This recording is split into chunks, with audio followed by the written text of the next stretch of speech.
इस बार जातीय समीकरणों को पर भी ध्यान दिया जाएगा। पीडीए पर भी रणनीति बनाई जाएगी। कहा जाता है कि जिसने पीडीए के मेल को पूरी तरह साध लिया, 27 का खेल जीतने में वो कामयाब होगा।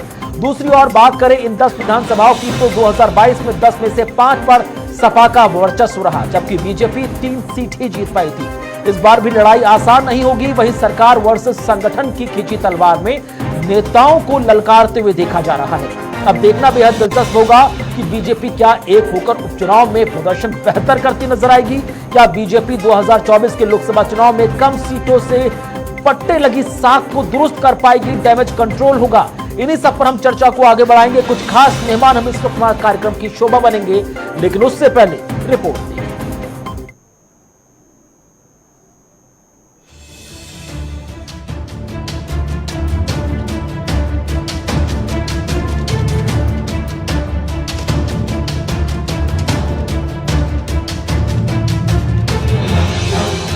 अब उपचुनाव में लोकसभा चुनाव की हार का बदला।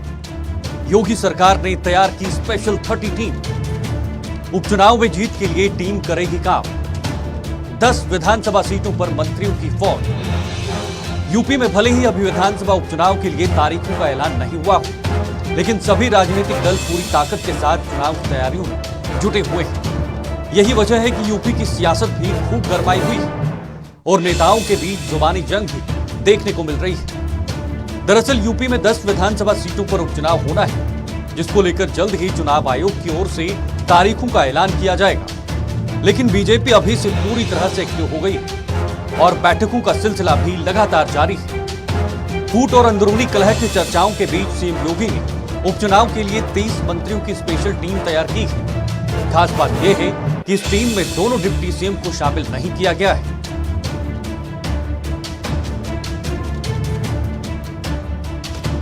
हाल ही में लोकसभा चुनाव में राज्य में बीजेपी को हुए भारी नुकसान के बाद अब ये बीजेपी की नाक की लड़ाई है, जिसे उसे हर हाल में जीतना ही होगा।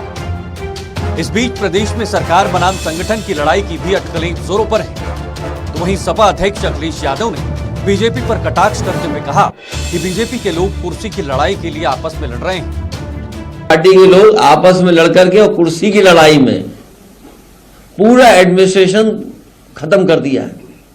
जहां इन्हीं के विधायक, इन्हीं के लोग आरोप लगा रहे हैं कि भ्रष्टाचार चल रहा है।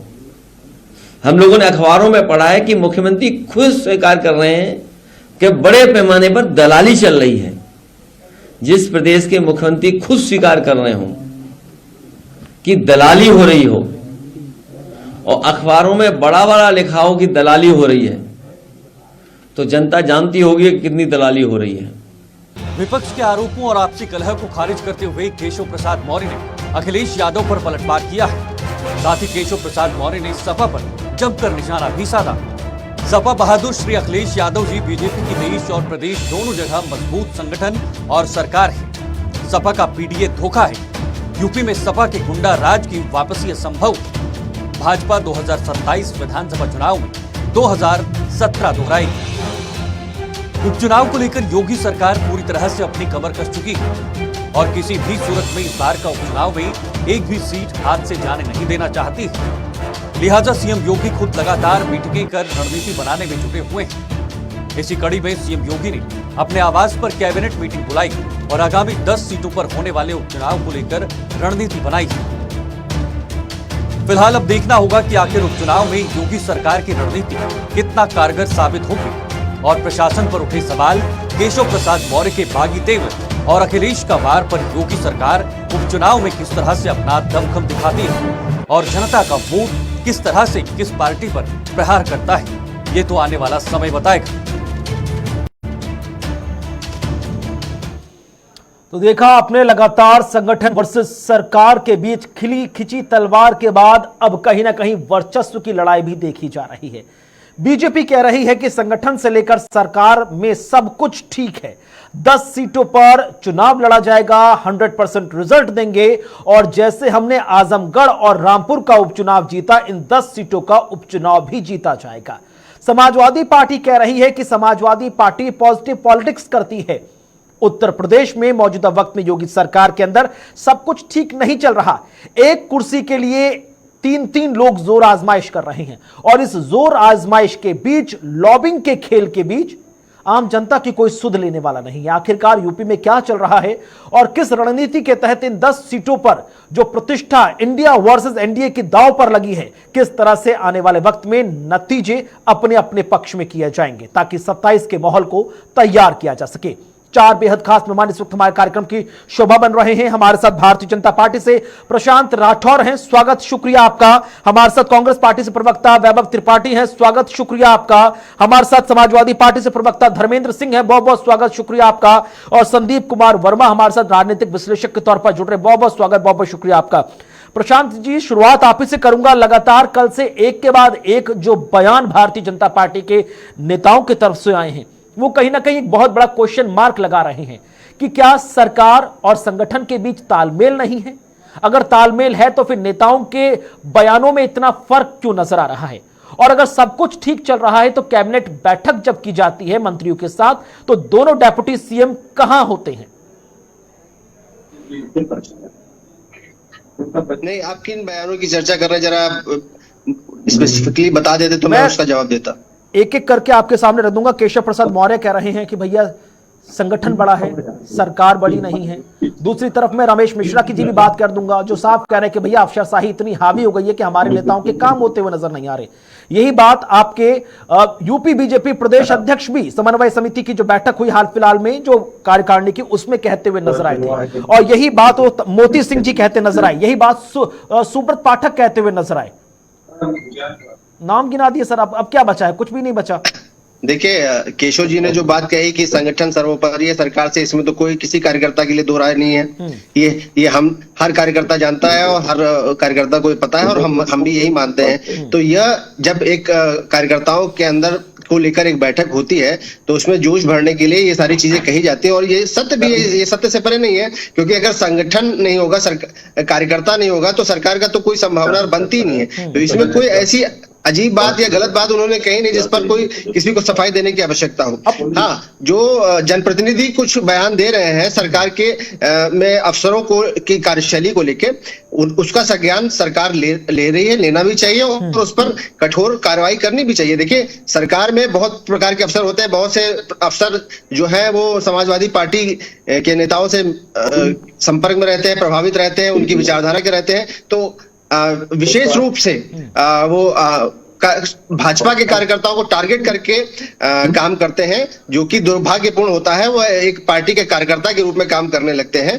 उस पर निश्चित ही सरकार को संज्ञान लेना चाहिए और ले भी रही है और उनके खिलाफ सख्त कार्रवाई होगी। अगर वो कहीं भी निष्पक्ष रूप से काम नहीं कर रहे हैं तो सरकार उस पर कार्रवाई करेगी। और ये विषय निश्चित ही हर जनप्रतिनिधि उठाता है, उठाता रहेगा। समाजवादी पार्टी के कार्यकाल में तो मुलायम सिंह मंच से अखिलेश यादव के जो कुकर्मों का और कृत्यों की चर्चा करते थे। वो बोलते थे कि तुम्हारी सरकार की ऐसी की तैसी हो जाएगी अगर यही राय रही तो, यही स्थिति रही तो। नहीं, अब आपने जिस तरह से शुरुआत में कहा कि केशव प्रसाद मौर्य ठीक कह रहे थे कि सरकार से बड़ा संगठन है, तो आखिरकार वो किस सरकार की बात कर रहे थे? आपको क्या लगता है कि अब बताइए ना सर खुलकर कि कौन सा ऐसा चेहरा है जिसे लग रहा था कि वो सरकार में रहते हुए संगठन से ऊपर हो गया है? संगठन से ऊपर की विषय उन्होंने कहा ही नहीं। उनके लिए उन्होंने कहा कि कार्यकर्ता और संगठन सरकार से ऊपर है। इसलिए ऊपर है क्योंकि अगर संगठन और कार्यकर्ता नहीं होगा तो सरकार कभी अस्तित्व में नहीं आ पाएगी। इसलिए कार्यकर्ताओं के उत्साहवर्धन के लिए उन्होंने उनका मनोबल बढ़ाने के लिए ये बात कही और इसमें कोई गलत बात नहीं है, सत्य भी है। अब ये जो तमाम बातें एक एक करके जो सर, अब वही बात है ना कि समाजवादी पार्टी साफ साफ कह रही है कि एक कुर्सी के लिए लगातार दुनिया भर के नेता लड़ते नजर आ रहे हैं। ना सिर्फ लड़ रहे हैं बल्कि लखनऊ से दिल्ली तक का सफर तय कर रहे हैं। जनता जनार्दन की कोई सुनने वाला नहीं है। और आज जिस तरह से सुपर 30 टीम बनानी पड़ी, 30-30 कैबिनेट मंत्रियों को उतारना पड़ा 10 सीटों पर स्ट्रैटेजी बनाने के लिए, तो पीडीए का जो नेतृत्व कर रही है समाजवादी पार्टी, वो तो खुलकर कह रही कि देखिए बीजेपी की हालत इतनी खराब है कि एक एक सीट पर 3-3 कैबिनेट मंत्री को उतारना पड़ रहा है। देखिए, कैबिनेट मंत्री हैं तो उतरेंगे ना। जिसके पास नहीं है, जो विपक्ष में बैठा है, वो कैबिनेट मंत्री और मंत्री कहां से उतारेगा? और बात यह है कि वो लोग भाषण दे रहे हैं हमको जो अपना परिवार नहीं संभाल पाए। मंच पर जूता लात करते हुए देखा हमने इनके परिवार के सदस्यों को, अपने पिता को धक्का देते हुए देखा, अपने चाचा को धक्का देते हुए देखा, केवल गद्दी के लिए, सीट के लिए, कुर्सी के लिए। ये भारतीय जनता पार्टी को प्रवचन दे रहे हैं कि यहाँ सीट की लड़ाई, यहाँ कोई लड़ाई नहीं है। यहाँ भारतीय जनता पार्टी से अनुशासित कार्यकर्ता कहीं नहीं है। आपने देखा होगा, अभी इस चुनाव में भी देखा होगा, इससे पहले जब ये सत्ता में रहे तब देखा होगा, इनकी जो नेता है डिंपल यादव, उनको तक मंच छोड़ के भागना पड़ा कि जब उनके कार्यकर्ता अनियंत्रित हो गए। तो भारतीय जनता पार्टी के कार्यकर्ताओं और उनके अनुशासन की तुलना समाजवादी पार्टी के कार्यकर्ताओं से कभी की नहीं जा सकती है। और यहाँ कोई, सबकी जिम्मेदारी तय है, कहीं कोई कुर्सी की लड़ाई नहीं है। और केशव जी का जो आप बता रहे हैं कि दिल्ली जाना पड़ रहा है या प्रदेश अध्यक्ष जी को दिल्ली जाना पड़ रहा है, भारतीय जनता पार्टी के सभी नेता लखनऊ से दिल्ली महीने में 15 दिन जाते हैं। हम केंद्र में हमारी सरकार है, केंद्र में हमारे मंत्री हैं, केंद्र में हमारे नेता हैं, हमारा शीर्ष नेतृत्व केंद्र में है, उनसे मिलने, उनसे शिष्टाचार भेंट करने। कोई नई घटना तो हुई नहीं है। लेकिन अगर इसको आप केशव जी और प्रदेश अध्यक्ष जी अगर कल दिल्ली जाते हैं, उसको आप एक बड़ी घटना के तौर पर लेते हैं, तो मुझे तो इसमें हास्यास्पद के अलावा कुछ नहीं नजर आता है। ठीक है, धर्मेंद्र सिंह जी हमारे साथ समाजवादी पार्टी से प्रवक्ता जुड़ रहे हैं। समाजवादी पार्टी ही मुख्य भूमिका निभा रही है उत्तर प्रदेश में। आरोप लग रहा है कि सर समाजवादी पार्टी का ऐसा भ्रम तैयार कर रही है जिसकी वजह से एक नेगेटिव नैरेटिव तैयार किया जाए बीजेपी के खिलाफ, और उसी के बलबूते आपकी सीट जो 2014-2019 में 5 थी वो जाकर अब 37 पर पहुंची। यानी झूठ के बल पर आप सीटें जीतने का काम कर रहे हैं। धर्मेंद्र जी, जनता देख रही है किस तरह से भारतीय जनता पार्टी के नेताओं में और सत्ता में बैठे लोगों में होड़ मची हुई है लूट की, जो लगातार किस तरह से कमीशन के आरोप लग रहे हैं थाने तहसीलों में। इनके एक पूर्व मंत्री ने, कैबिनेट के साथी ने कहा ही कि अब तक का ऐतिहासिक स्तर पर राजनीतिक जीवन में कभी उन्होंने देखा है नहीं इतनी ज्यादा भ्रष्टाचार की स्थिति। सरकार में, संगठन में लड़ाई है, सरकार के अंदर इनके बैठे 2 मुख्यमंत्री अपने नाम के आगे से ऊपर पटवाने के लिए प्रयासरत हैं। किस तरह से दिल्ली से उत्तर प्रदेश के रिश्ते कितने खराब हैं। दिल्ली के जो भेजे गए मंत्री हैं वो लगातार प्रयास में है कि उत्तर प्रदेश में नेतृत्व परिवर्तन हो। रमेश मिश्रा का आपने नाम लिया है, उन्होंने खुल के कहा कि अब समय आ गया है नेतृत्व परिवर्तन किया जाए, नहीं तो भाजपा खत्म हो जाएगी। सच बात यह है कि जो बुनियादी सवाल जनता के बीच में है, शिक्षा, स्वास्थ्य, महंगाई, बेरोजगारी, भ्रष्टाचार जैसे जो महत्वपूर्ण मुद्दे हैं, स्वास्थ्य व्यवस्था एकदम समाप्त हो चुकी, लचर हो चुकी, वेंटिलेटर चली गई है। इस तरह से जो इन्होंने जनता से वादे किए थे, चाहे माँ गंगा को साफ करने से लेकर के गंगा जमुना गोमती होते होते इस समय लखनऊ के अंदर एक कुकरेल नाला है वहां तक पहुंच गए हैं। तो लगातार जो गिरावट है इनकी, इन्होंने सिलेंडर का दाम कम करने का वादा किया था, पेट्रोल डीजल का दाम कम करने का वादा किया था, किस तरह विदेशों से 15 लाख काला धन लाने का वादा किया था, और तो और बहुत हुई वो भ्रष्टाचार पर और महंगाई पर वार की बात करते थे। भ्रष्टाचार क्या स्थिति इलेक्टोरल बॉन्ड में पूरे देश ने देखा कि किस तरह से एजेंसियों का दुरुपयोग या छापा मारती एजेंसियां, अगले दिन भारतीय जनता पार्टी के खाते में पैसा जमा हुआ, उनको क्लीन चिट मिल गई। तमाम दागी नेताओं, जिसको देश के बड़े नेता, इनके प्रधानमंत्री, गृह मंत्री अपने मंचों से बोलते थे कि इनके ऊपर इतने 1000 करोड़ का भ्रष्टाचार है, चक्की पीसिंग, और अगले दिन सुबह हम लोग जब अखबार और टीवी देखते हैं तो कोई डिप्टी सीएम और कोई इनके सरकार में भागीदार बन जाता है। तो इसको देख करके पूरी जनता ने मन बना लिया है इनको सत्ता से बाहर करना है। रही बात इनके कामों की, सच ये है कि इनकी जो आपसी अंतर्विरोध, जो आपसी लड़ाई है, उसमें उत्तर प्रदेश की जनता सफर कर रही है। विकास कार्य ठप है, भ्रष्टाचार चरम पर है। किस तरह से आप देखिए अयोध्या के अंदर सड़कें बह जा रही हैं, अयोध्या के जैसे महत्वपूर्ण स्थल के लिए, और तो पूरा प्रदेश गड्ढे में चला गया है। इसको आप लोग खुद ही चैनलों पे दिखा रहे हैं। तो महत्वपूर्ण यह है कि अब इनका जो कार्यकाल बचा हुआ है, कम से कम इनको अब भी चेत जाना चाहिए और ये आपसी लड़ाई से ऊपर उठ करके लेकिन धर्मेंद्र जी, सुबह अखिलेश यादव जी जो केशव प्रसाद मौर्य के लखनऊ से दिल्ली तक के सफर को लेकर ये कह रहे थे कि भैया एक कुर्सी के लिए 3-3 चेहरे लड़ाई लड़ते नजर आ रहे हैं, और उस बीच जनता जनार्दन की समस्याओं को कोई सुनने वाला नहीं है। दोपहर आते आते केशव प्रसाद मौर्य ने कहा कि भैया समाजवादी पार्टी का पीडीए तो एक बहुत बड़ा धोखा है और साजिश है। 2017 जैसे नतीजे, 2022 जैसे नतीजे 2027 में फिर दिखाए जाएंगे और समाजवादी पार्टी को दिखा दिया जाएगा कि भैया उनका पीडीए कुछ नहीं है। पीडीए क्या है कुणाल जी, ये 2024 में भारतीय जनता पार्टी को दिखा दिया। इनका जिनके नाम पर वोट मांगते थे उनको उत्तर प्रदेश में, उत्तर प्रदेश की जनता ने आईना दिखा दिया। जो इनके सर्वोच्च लीडर थे, बहुत मोदी की गारंटी जो करते थे, उनको पीडीए ने उनको उनकी जगह भेज दिया उत्तर प्रदेश से। फिलहाल तो यही स्थिति रही। करीब 300 सीटें इनको विधानसभा में अगर कन्वर्ट करेंगे तो हरा दिया। सवाल यह है कि पीडीए की जब हम बात कर रहे हैं तो पीडीओ के लिए जो उनके जो बुनियादी सवाल है उस पर भारतीय जनता पार्टी कुछ नहीं करना चाह रही। उनके हक को जो है मार रही, लगातार हकमारी का काम कर रही है। और ये जो सवाल मैं उठा रहा हूं ये लगातार बने हुए हैं, ऐसा नहीं कि लोकसभा के चुनाव थे और अब समाप्त हो गए। रही बात केशव मौर्य जी की, कुणाल जी आप बताइए केशव मौर्य जी का विभाग कौन सा है, उस विभाग की क्या स्थिति है? इसके पहले 5 साल तक उत्तर प्रदेश में लोक निर्माण मंत्री थे और गड्ढा मुक्त की तारीख पे तारीख लगातार चली और उत्तर प्रदेश गड्ढे में उत्तर प्रदेश हो गया। अभी तो आप किसी भी सड़कों का आप उत्तर प्रदेश को उत्तम प्रदेश बनाने का संकल्प योगी सरकार ने लिया था, लेकिन कितना सफल हुआ ये अब इन 10 सीटों पर भी देख लिया जाएगा कि आखिरकार क्या पीडीए पर भरोसा आम जनता यूपी की जता रही है या वाकई में एनडीए पर ही भरोसा कायम है। लौटूंगा सर आपके पास। वैभव जी बहुत देर से इंतजार कर रहे हैं। वैभव जी, लगातार कांग्रेस की भूमिका भी काफी महत्वपूर्ण है उत्तर प्रदेश में। दिल्ली से लेकर यूपी तक कांग्रेस का एक बहुत अहम निर्णायक रोल रहा है 2024 में जो नतीजे आए उसके बाद भी, और यूपी की जो 80 सीटों पर चुनाव हुआ जिसमें 63 और 17 के फॉर्मूले पर सपा और कांग्रेस चुनाव लड़ती नजर आई थी, उसमें भी परफॉर्मेंस बेहतर रहा। अब इन 10 सीटों पर जिसे लिटमस टेस्ट के तौर पर देखा जा रहा है, बीजेपी में जो चल रहा है, बीजेपी कह रही है सब कुछ ठीक है, ऑल इज वेल, बट आपको एक अलग चश्मे से सबको नजर आ रहा है कि ऑल इज नॉट वेल। देखिए, ऑल इज वेल होता तो कार्य समिति में इतना जूतम पैजार नहीं होता। तो बड़ी बात यह है कि एक तरफ जहां केशव प्रसाद मौर्य जी, आवाज जा रही क्या? जी बिल्कुल।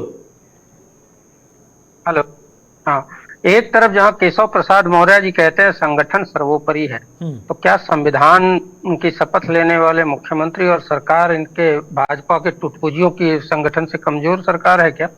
अरे भैया, संगठन तुम्हारे घर के लिए बड़ा होगा, सरकार बड़ी होती है और सरकार जनता के लिए होती है। लेकिन आप क्या कर रहे हो? भ्रष्टाचार कर रहे हो। सरकार में भ्रष्टाचार है और भ्रष्टाचार की हिस्सेदारी के लिए ये 3-4 लोग आपस में लड़ते जा रहे हैं। तो केशव मौर्य जी ऐसा थोड़ी है कि अचानक से चले गए हैं, वो तो गए थे मुख्यमंत्री बनने, और इधर नड्डा जी आके कैबिनेट की मिनिस्ट्री बैठक में आके योगी जी से बात कर लेते हैं। तो नड्डा जी एक तरफ योगी के साथ हैं, वहीं अमित शाह जी और मोदी जी केशव मौर्य के साथ हैं। तो यहाँ खींचतान हो रही है, जूतम पैजा रही है। जहां तक बात है कि 30 मंत्रियों की एक टीम बनाई गई है, तो 40 मंत्रियों की एक टीम बनाई थी घोसी उपचुनाव में भी, और हश्र क्या हुआ जग जाहिर है।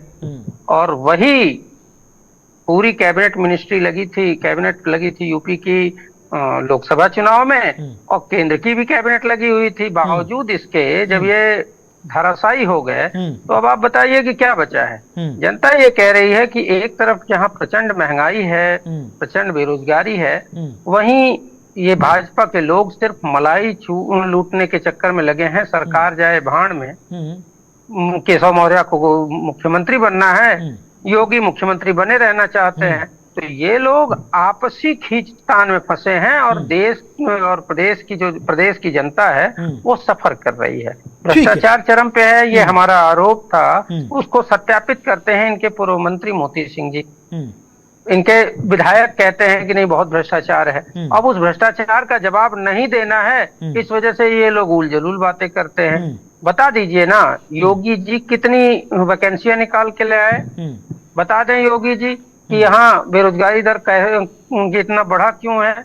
बता दें योगी जी माफियाओं की सरपरस्ती क्यों है, इनके जो स्वजातीय माफिया हैं इतने क्यों इनके राज में पुष्पित पल्लवित हो रहे हैं? तो इन सभी मुद्दों पे ये सरकार विफल है।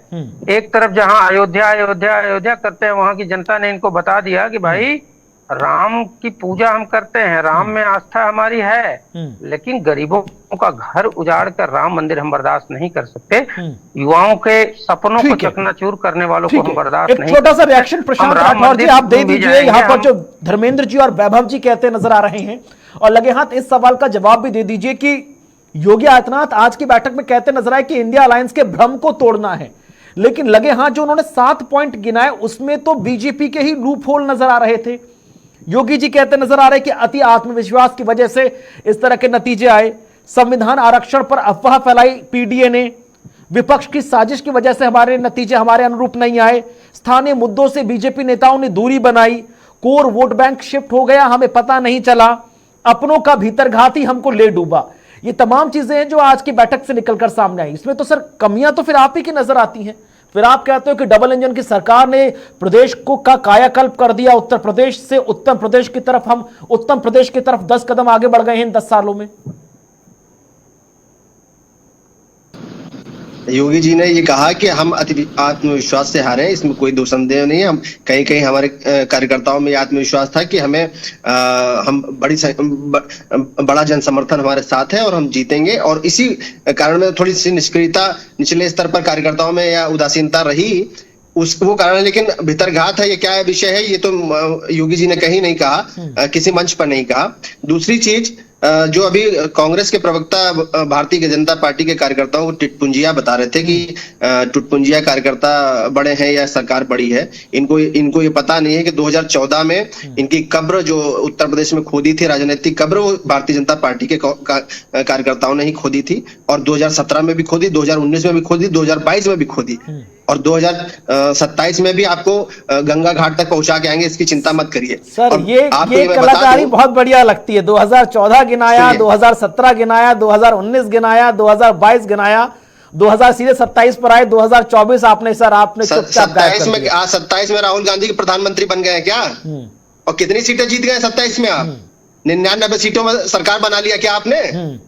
वैभव जी ऐसा थोड़ा संख्या का ज्ञान कर लीजिए। 240 बड़ा होता है कि 99 बड़ा होता है? 240 बड़ा होता है कि 99 बड़ा होता है? वैभव जी थोड़ा संख्या का ज्ञान करिए, फिर प्रवचन दीजिए। और 2000 अब ज्ञान में बताने लग जाऊंगा तो ज्ञान में पिछड़ जाएंगे। सवाल दूसरा था, सवाल ये है कि प्रदेश की जनता सफर कर रही है और आप संख्या का ज्ञान बताते फिर रहे हैं। असर की रिपोर्ट है कि जो बच्चे 8वीं में गरीबों के बच्चे पढ़ रहे हैं उनको 5वीं की मैथमेटिक्स नहीं आ रही। आप जैसे निठल्लों की सरकार में अरे सर बातें करते हो आप। गरीबों के बच्चों के शिक्षा के साथ खिलवाड़ आप कर रहे हैं। उनको 8वीं के बच्चे को 5वीं की मैथमेटिक्स सॉल्व नहीं करना आ रहा है। शिक्षा का बेड़ा तो घर आपने 70 सालों में कर रखा था। सरकार में हो जो शिक्षा, सुन लीजिए, शिक्षा का बेड़ा गर्क आपने 70 सालों में कर रखा था। सारे पीएसयू बेचने वाले तुम, सारे विद्यालय बंद करने वाले तुम। सरकार बताइए, 17,000 विद्यालयों को योगी आदित्यनाथ ने बंद किया, कंपोजिट विद्यालय बना के अपने संसाधनों को वो चाहते हैं कि किसी तरह विद्यालय बंद कर दिए जाएं। इसका जवाब देने की बजाय आप संख्या का ज्ञान बता रहे हो। गरीबों के बच्चों को संख्या का ज्ञान नहीं हो पा रहा क्योंकि आपकी सरकार भ्रष्टाचार में आकंठ डूबी हुई है। आप बताइए कि शिक्षकों की भारी कमी के कारण जो आप विद्यालयों को बंद करते जा रहे हो उसका जवाब कौन देगा? ठीक है, नहीं उसका जवाब जनता देगी ना सर। जनता तो दे रही है सीटों के माध्यम से, वोटों के माध्यम से। सुन लीजिए, भाजपा की जवाबदेही नहीं है। ठीक, यहाँ आके ये कांग्रेस का अरे बात तो सुन लो भाई, अंग्रेज भी थे, तुम्हारी भी कब्र खुदेगी, चिंता न करो। ठीक है, अब सुन लीजिए प्रशांत जी को प्लीज। बोलिए प्रशांत जी। झूठों के सरदार हैं आप, हमको मालूम है। अरे झूठों के सरदार झूठों के सरदार है, झूठों के सरदार नरेंद्र मोदी है। संसद में भी झूठ बोलते हैं। झूठों के सरदार, आपके सरदार झूठों के सरदार राहुल गांधी। सुनिए ऐसे सब है, सुनिए, ऐसे तो आनी चाहिए बोलने तुमको, से यार पहले सुनो मेरी बात। शर्मिंदा होना चाहिए तुम्हें। सुनिए, शर्मिंदा मुद्दे पर आ जाइए। झूठ बोलना बंद करो। सुनो भाई, बोल रहे हो वैभव त्रिपाठी, बात तुम बोल रहे हो। सुनो, 17,000 विद्यालय बंद हुए, गरीबों का हक मारा गया, इससे जवाब दो। लेफ्टिनेंट सुनो मेरी बात पहले। झूठ राहुल गांधी हाउस में बोले, बाहर तो बोलते ही हैं, हाउस में भी बोले कि हाउस में प्रधानमंत्री ने बोला अग्निवीर के शहीद को पैसा नहीं मिला। हिंदुओं के खिलाफ बोल रहे हैं। उसमें प्रधानमंत्री ने झूठ बोला। राहुल गांधी लोकसभा में बोले कि शहीद अग्निवीर के खाते में पैसा नहीं गया। राहुल गांधी ने राफेल पे झूठ बोला और सुप्रीम कोर्ट में माफी मांगी। हिंसक है, और मोदी ने कहा कि हिंदुओं के लिए ऐसी बातें कही। झूठ मैं चैलेंज करता हूँ, मैं चैलेंज करता हूँ, वैभव त्रिपाठी मैं तुम्हें चैलेंज करता हूँ, झूठे वैभव त्रिपाठी मैं तुम्हें चैलेंज करता हूँ, झूठे राय वैभव त्रिपाठी। ठीक है, अरे सर प्लीज प्लीज प्लीज देखिए, डायरेक्ट ब्लेम नहीं, देखिए डायरेक्ट ऐसे शब्दों का इस्तेमाल ना करें प्लीज सर, सुनो, मेरे को अच्छा नहीं लगता, और फिर कहीं ना कहीं वो प्रोग्राम की गरिमा को भी ठेस पहुंचाता है। प्लीज जरा एक सेकंड, अब बहुत देर से संदीप कुमार वर्मा जी आपको सुन रहे हैं सर, एक सेकंड प्लीज ऑडियो डाउन कीजिए, प्लीज ऑडियो डाउन कीजिए, ऐसे अच्छा नहीं लगता सर, प्लीज नहीं, गलत बात है, आप लोग अपने अपने टर्म पर बोल रहे हैं, अच्छी बात है, लेकिन शब्दों की मर्यादा का खास ख्याल रखें ना। आप सिर्फ अपने आप को रिप्रेजेंट नहीं कर रहे, अपनी पूरी पॉलिटिकल पार्टी को रिप्रेजेंट कर रहे हैं सर। ठीक है,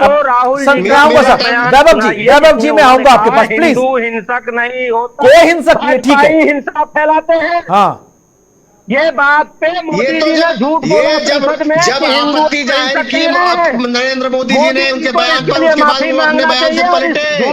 अरे सुनो वैभव त्रिपाठी, झूठ के सरताज सुनिए आप। राहुल गांधी ने हाउस में बोला कि लोकसभा सर अब क्या बोला कि अग्निवीर के शहीद को पैसा नहीं मिला, ये झूठ बोला कि नहीं बोला? राहुल गांधी ने झूठ बोलते हैं, हिंदुओं को हिंसक बोला कि नहीं बोला? प्रधानमंत्री झूठ ठीक है, बहुत देर से संदीप कुमार वर्मा जी इंतजार कर रहे हैं सर, प्लीज देखिए एक सेकंड प्लीज, सबको आइए स्क्रीन पर देखिए, वो सिर्फ खाली खिड़की में बैठकर झांकने के लिए नहीं बैठे, उनका भी समय बहुत कीमती है सर, थोड़ा प्लीज ऑडियो डाउन कीजिए, मैं नहीं बोल, मैं ऑन एयर नहीं करूंगा, ऑडियो डाउन करें। संदीप कुमार वर्मा जी, आपने सपा को भी सुना, कांग्रेस को भी सुना, बीजेपी को भी आपने सुना।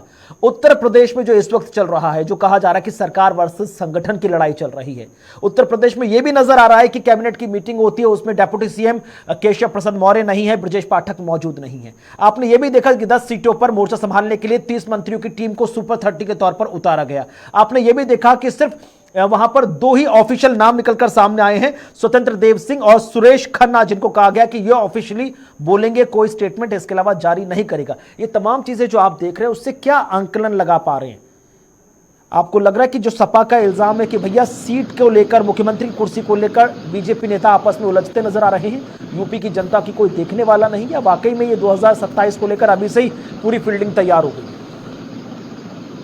जी देखिए, कोई भी पार्टी हो, सब पार्टी अपनी चाहती है कि अपनी सरकार बनी रहे और सरकार के जो प्रॉब्लम है वो सॉल्व करती रहे, वो जनता की जो प्रॉब्लम सॉल्व करती रहे। रही बात उपचुनाव की, देखिए उपचुनाव का जो है, क्योंकि इसको सीरियस नहीं लिया जाता था, इतने चुनाव हो चुके हैं, उसमें उपचुनाव इतना सीरियस नहीं लिया जाता है। उपचुनाव सीरियस लेने का मूल कारण है कि बीजेपी का उत्तर प्रदेश में कम सांसद को बनना, ये एक महत्वपूर्ण कारण है।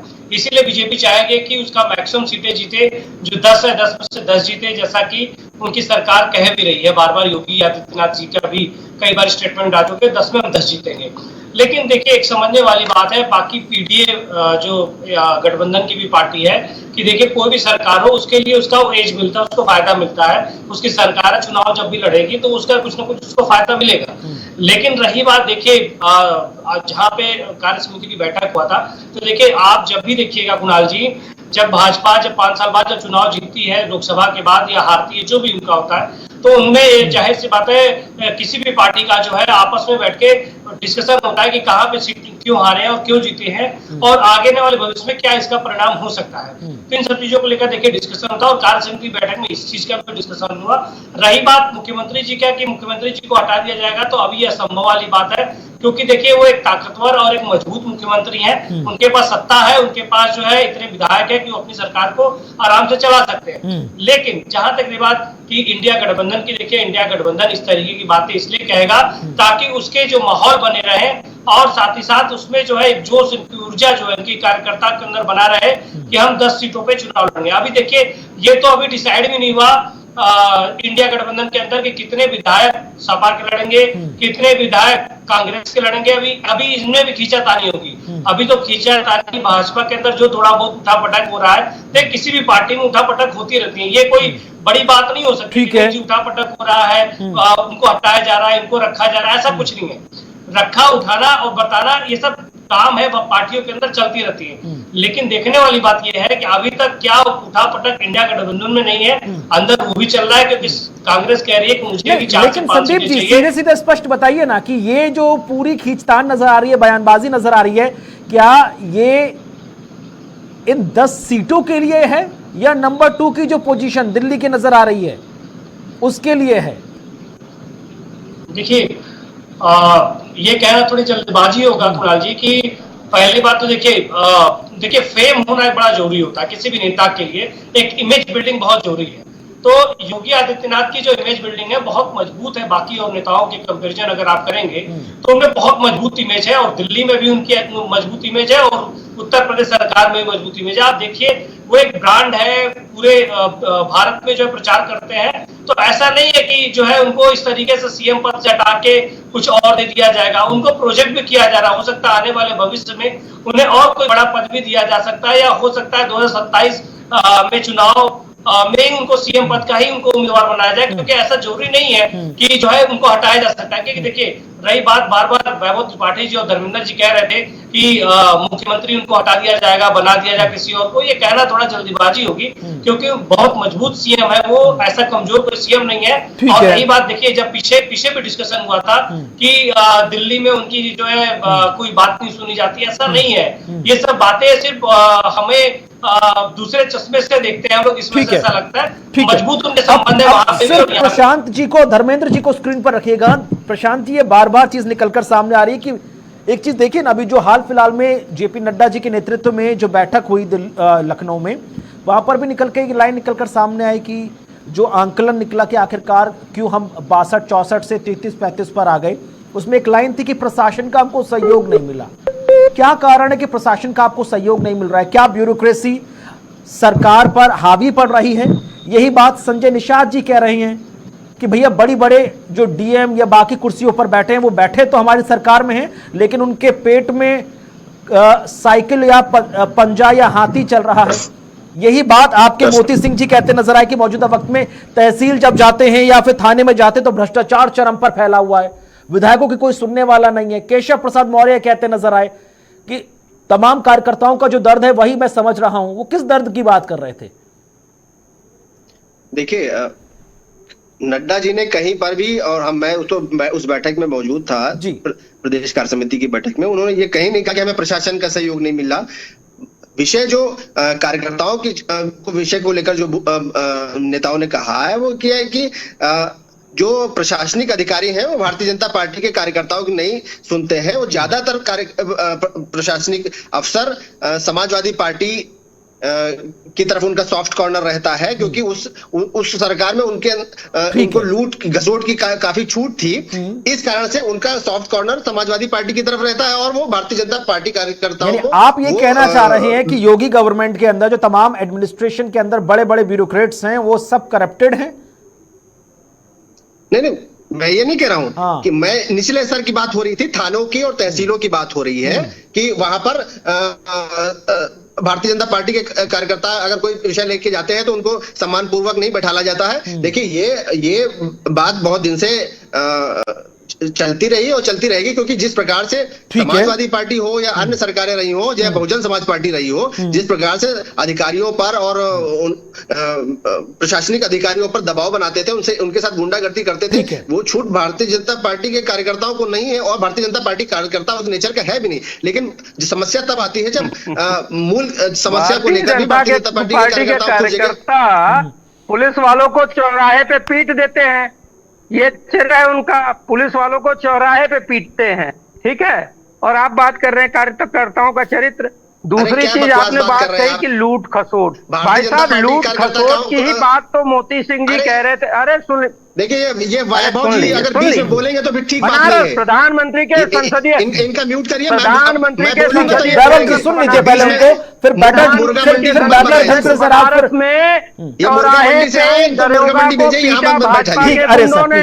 राहुल गांधी के मुर्गों को यहाँ पर मुर्गा, अरे सर इंसान बैठे हुए हैं क्या, फिर आप ऐसी संज्ञा कर रहे हैं, फिर किसी और पशु का नाम लेंगे? तू निकलने भाई, गलत बात है सर, मैं फिर ऑडियो डाउन कर लूंगा। प्लीज प्रधानमंत्री के संसदीय क्षेत्र में दरोगा को भाजपा के गुंडों ने पीटा, एक माफिया का संगठन था। ठीक है वैभव जी, प्लीज प्लीज प्लीज पहले बदतमीजी नहीं, ऑडियो डाउन कर दीजिए दोनों के, प्लीज ऑडियो डाउन कर दीजिए। बिल्कुल अच्छा नहीं लगता, आप लोग तू तो यार थोड़ी करेंगे सर। हटाइए दोनों को स्क्रीन से, प्लीज हटाइए दोनों को स्क्रीन से, मैं हटा दूंगा। गलत बात है सर, पॉलिटिकल पार्टीज को रिप्रेजेंट कर रहे हैं, उन तमाम लोगों को रिप्रेजेंट कर रहे हैं जहां के बड़े बड़े नेता इस वक्त संसद में बैठे हुए। क्या कर रहे हैं सर आप लोग?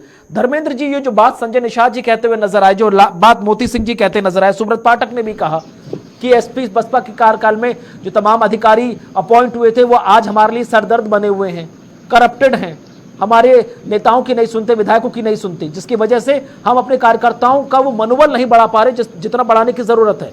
आपकी प्रतिक्रिया धर्मेंद्र जी, और प्लीज किसी तरह के अपशब्दों का इस्तेमाल ना करें प्लीज। धर्मेंद्र जी, आवाज पहुंच रही है आप तक? शायद आवाज नहीं पहुंच रही। ठीक है, प्रशांत जी बात पूरी कीजिए। मैं वैभव जी को जरा जवाब देना चाहूंगा। सर, लेकिन किसी तरह के अपशब्द का इस्तेमाल नहीं करेंगे प्लीज आप लोग। मैं राहुल गांधी के 10 झूठ गिना देता हूं। तेलंगाना में इन्होंने हर महिला को 15,000 रुपए देने का वादा किया था, नहीं दिया। तेलंगाना में इन्होंने कर्ज माफी का वादा किया था, इन्होंने नहीं दिया। हिमाचल में इन्होंने 1 लाख रोजगार हर साल देने का वादा किया था, नहीं दिया। राजस्थान में इन्होंने किसानों का कर्जा माफी करने का वादा किया था, नहीं किया। सुप्रीम कोर्ट, और मैं बता दूं 2009 में 2000 में इन्होंने कहा था कि किसानों को सीधे आ देंगे, नहीं दिया। हर घर बिजली 2009 में वादा किया था, केवल 18,000 गांवों में जो 2014 में हमने बिजली पहुंचाई। 2009 में इन्होंने वादा किया था कि हम, एक सेकंड वैभव जी सुन लीजिए ना, फिर मैं आपको मौका दूंगा, वो नहीं बोलेंगे। ठीक है, ठीक है। 2009 में इन्होंने वादा किया था कि हर घर तक जो है इंटरनेट पहुंचाएंगे। केवल 5 सालों में केवल 59 गांवों में इंटरनेट पहुंचाया इन्होंने। ये सुप्रीम कोर्ट में इन्होंने राफेल को लेकर माफी मांगी कि नहीं मांगी? मैं झूठ बोल रहा हूं तो बताइए ना। ठीक है, राहुल गांधी ने अपने झूठ को लेकर अगर सुप्रीम कोर्ट में माफी मांगी। ठीक है। अब वैभव जी आप जवाब दीजिए, मगर उसी तरह। ठीक है प्रशांत जी, हो गया। समाजवादी पार्टी की भी बात बता दूं। ठीक है, समाजवादी पार्टी के नेता अखिलेश यादव जी ने अभी लोकसभा में बोला कि उत्तर प्रदेश में एक भी मंडी नहीं बनाई गई, किसान मंडी नहीं बनाई गई। मैं उनको चैलेंज करता हूँ, उनके भारतीय जनता पार्टी की सरकार में बनी 11 मंडी भारतीय जनता पार्टी के 7 सालों में बनी। ठीक है, अब वैभव जी को सुन लीजिए। ठीक है, अब और वैभव जी भी बिल्कुल आप ही की तरह सर किसी तरह के आप शब्द का इस्तेमाल नहीं कीजिएगा, सिर्फ फैक्ट फिगर पर बात कीजिए। जो उन्होंने तमाम चीजें गिनाई हैं उनका जवाब दे दीजिए प्लीज। मैंने बोला क्या? मुर्गा मुर्गी इस आदमी ने बोला। ठीक है, किसको बोला? अरे सर आप ऐसे शब्दों का इस्तेमाल करेंगे फिर वही बात होगी। घूम फिर के क्यों जा रहे हैं? किसको बोला आपने? ऐसे अब ठीक है सर, ऐसे लोगों को तो दूर ही रखा करो आप डिबेट से। ठीक है, चलिए ऐसे लोगों को दूर रखा करो प्लीज। प्रधानमंत्री ने 15 लाख करने का। कुणाल जी, अब वैभव जी, प्रशांत जी गलत बात है ना, वो आपकी बारी में नहीं बोले, अब आप उनको सुन लीजिए प्लीज। वैभव जी जो बात तेलंगाना से लेकर हिमाचल से लेकर, एक सेकंड वैभव जी, प्रशांत जी गलत बात है ना यार, गलत बात है। वो आपकी बारी में नहीं बोले, आप फिर क्रॉस टॉक कर रहे हैं, फिर वो बोले कि मेरा समय बर्बाद हो जाएगा और मुझे लग रहा है संदीप जी का ना फिर नंबर नहीं आएगा। वैभव जी जो बात यहां पर प्रशांत जी कहते नजर आ रहे हैं कि कई वादे तो फिर कर्नाटक की सरकार में, तेलंगाना की सरकार में, हिमाचल की सरकार में किए गए थे। पेपर लीक तो राजस्थान की गहलोत सरकार में भी हुआ था। तो उन तमाम चीजों को भी तो कवर अप नहीं किया गया है। तो लूप होल तो हर गवर्नमेंट में है, कुछ ऐसी चीजें नहीं हो पाई समय। प्लीज बात करिए सर। राफेल पे माफी भी मांगी। अरे सर प्लीज प्रशांत, ऐसा है कि ये बोलिए वैभव जी। अरे बेचैनी कुछ बता रही है कि आपकी सत्ता जा रही है, आप चुप हो जाइए। ऐसा है कि ये पता नहीं कहां से किसका मैनिफेस्टो पढ़। चुप हो जा यार, तमीज से ऑडियो म्यूट करिए कुणाल जी, मैं नहीं बोलूंगा। Please please please please please, मेरे पास गिनती के 5 मिनट बचे हैं। संदीप जी ऐसा लग रहा है झांकने के मैं बोलने को तैयार होता हूं, ये बीच में करता है। ऑडियो डाउन करे दोनों का, मेरे पास समय कम है, मैं डिबेट जल्दी समाप्त कर दूंगा। प्लीज ऑडियो डाउन कर दें, गलत बात है। ऐसा कुणाल जी अगर बोलने नहीं देना गलत बात है, तो मैं कल से आपके डिबेट में नहीं आऊंगा। प्रशांत जी प्लीज आप मत आइए, आप अरे सर आदमी को चुप कराइए पहले। ठीक है, प्रशांत जी का ऑडियो डाउन करें प्लीज, बात पूरी कीजिए वैभव जी प्लीज। इस आदमी को चुप नहीं करा सकते। सर मुद्दे पे आइए प्लीज, मेरे पास मुद्दे पर आइए। ऐसा है कि अरे सुन लीजिए, पे आ रहे हैं, मैं 1 मिनट में कंप्लीट कर दूंगा, लेकिन बीच में टोका टाकी ना करिए। देखिए ऐसा है कि ये पता नहीं कहां का घोषणा पत्र ले आते हैं, 1 लाख रोजगार सालाना, लेकिन मोदी जी का जो घोषणा पत्र 2014 का था वो भूल जाते। 2 करोड़ रोजगार सालाना, 20 करोड़ लोगों को रोजगार दिया होता ना इन झूठों ने, तो अब तक 20 करोड़ लोगों को रोजगार मिल रहा होता, 100 करोड़ लोग अनाज खरीद के खा रहे होते, 80 करोड़ लोगों को 5 किलो चावल के लिए मजबूर नहीं होना होता। ये जनता जानती है, इस वजह से यूपी की जनता ने इस बार इनको औकात बताई। इन्होंने 15 लाख का वादा किया, कह दिया जुमला। किसानों की कर्ज माफी की बात की, भूल। अग्निवीर में युवाओं के साथ इतना बड़ा छल किया, कितने युवाओं के ऊपर लाठियां इन्होंने ये आदमी को चुप करा दीजिए भाई, इस आदमी के बीच में मैं बोला। सर प्लीज कंप्लीट कीजिए सर प्लीज। अग्निवीर, मैं आपको ये बताना चाहता हूँ कि देश की आर्थिक स्थिति खराब, ये आदमी अपने। अरे सर आप प्लीज अब आप मेरे सवाल का जवाब दीजिए ना। गलत बात है वैभव जी, आप उनके सवालों को सवालों में उलझेंगे तो फिर आप समस्याओं का समाधान नहीं कर पाएंगे सर। और आप जब बात आप कह रहे हैं कि भैया की एनडीए की सरकार में 2 करोड़ रोजगार सालाना नहीं मिले और 15 लाख लोगों को नौकरी नहीं, 15 लाख रुपए के खाते में नहीं आए, तो आप 2014 से क्यों 70 से सर बेदखल है? मैं बोलूं, गलत बात है सर। आप भी तो एक तरफा एक चश्मे से आप देख रहे हैं। प्लीज ठीक है, माफ कीजिए। संदीप कुमार वर्मा जी सबका ऑडियो डाउन कर दें, सबका ऑडियो डाउन कर दें, गलत बात है, ऑडियो डाउन करें। संदीप कुमार वर्मा जी, आपको आने वाला वक्त कैसा नजर आ रहा है? जिस तरह के जो तमाम सियासी बयान दिए जा रहे हैं और पिछले 2014 से लेकर अब 2024 10 साल के कार्यकाल को खंगाला जा रहा है। स्टेट गवर्नमेंट जहां पर कांग्रेस रूल करती नजर आई उनको भी उछाला जा रहा है, और हम दिल्ली से लेकर लखनऊ तक की सरकारों को देखें उनको भी आंकलन में लाया जा रहा है। 2027 के लिए आपको लग रहा है कि यह पृष्ठभूमि सही है, या वाकई में सिर्फ सवाल के जवाब में सवाल हो रहे हैं? जनता समाधान के लिए टकटकी लगाई देख रही है सभी की तरफ। जी देखिए, सबसे बड़ी बात यह है कि मैं वैभव त्रिपाठी से कहना चाहूंगा कि थोड़ा सा शालीनता, और प्रशांत जी भी शालीनता दिखाए। एक आप बड़े चरण में बैठे हैं और आपको जनता सुन रही है, तो बहुत समझदार व्यक्ति आप लोग हैं, और मुझे लगता है कि आपको भी समझदारी से बात रखनी चाहिए। क्योंकि देखिए, कुणाल जी बार बार अगर आपको चुप करा रहे हैं तो कोई ना कोई कुछ ना कुछ होगा, आप गलत बोल रहे हैं इसी वजह से। पहली बात तो ये डिबेट की मर्यादा बनी रहनी चाहिए, ऐसा मेरा मानना है। देखिए, रही बात कुणाल जी की विषय पे, देखिए ऐसा नहीं है कि इतना बीजेपी खत्म हो चुका है, अब इनके कुछ नहीं हो पाएगा, ये सब कहना तो बहुत जल्दीबाजी है और बहुत गलत भी है।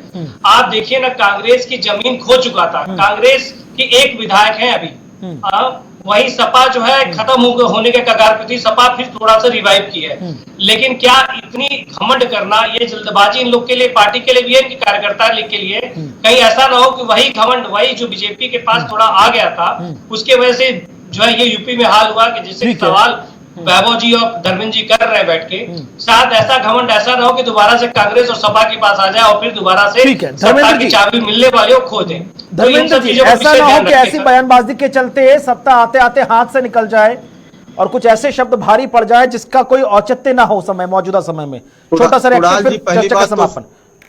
पहली बात तो संदीप जी करेक्ट करूंगा, समाजवादी पार्टी कभी खत्म नहीं थी। समाजवादी पार्टी मुख्य विपक्षी दल थी दोनों बार, ठीक है हम चुनाव हारे, जनता ने हमें विपक्ष में बैठाया, विपक्ष की भूमिका हमने कंस्ट्रक्टिव तरीके से अदा की।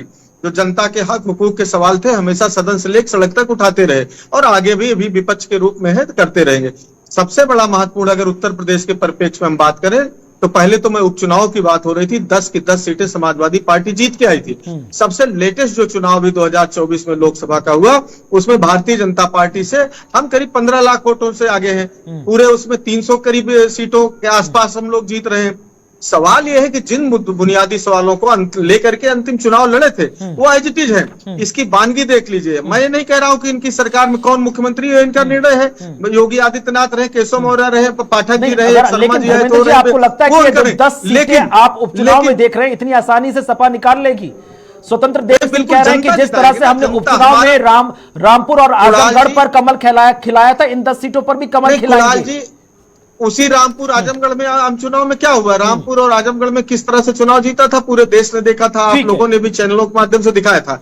और ये चूंकि हमारा जो समीकरण है पीडीए के साथ आम जनता की जो समस्याएं हैं उनको लेकर के हम लोग मैदान में हैं। उसमें हमारा कोई हम जातिवादी पार्टी नहीं, न कोई हम इस तरह धार्मिक आधार पर इनकी तरह ध्रुवीकरण करते हैं। हमारे साथ पिछड़े अगड़े से लेकर के दलित अल्पसंख्यक सारे लोग और जो मुख्य धारा से मार्जिनाइज लोग हैं उन सबको लेकर के हम उनकी लड़ाई। बहुत शुक्रिया प्रशांत जी, आपका बहुत बहुत शुक्रिया। वैभव आपका, धर्मेंद्र जी, संदीप जी, बहुत बहुत शुक्रिया कीमती समय साझा करने के लिए। लेकिन जाते जाते एक दरखास्त करूंगा, शब्दों की थोड़ी मर्यादा रखें, क्योंकि ना सिर्फ आप अपने आप को बल्कि उन तमाम लाखों लोगों की पॉलिटिकल पार्टी को भी रिप्रेजेंट कर रहे हैं जो लखनऊ से लेकर दिल्ली तक में एक अहम किरदार निभा रहे हैं। बहरहाल इसी के साथ हमारे खास कार्यक्रम ललकार में आज बस इतना ही। वक्त छोड़ने से ब्रेक का, खबरों का सिलसिला आगे जारी है। नमस्कार।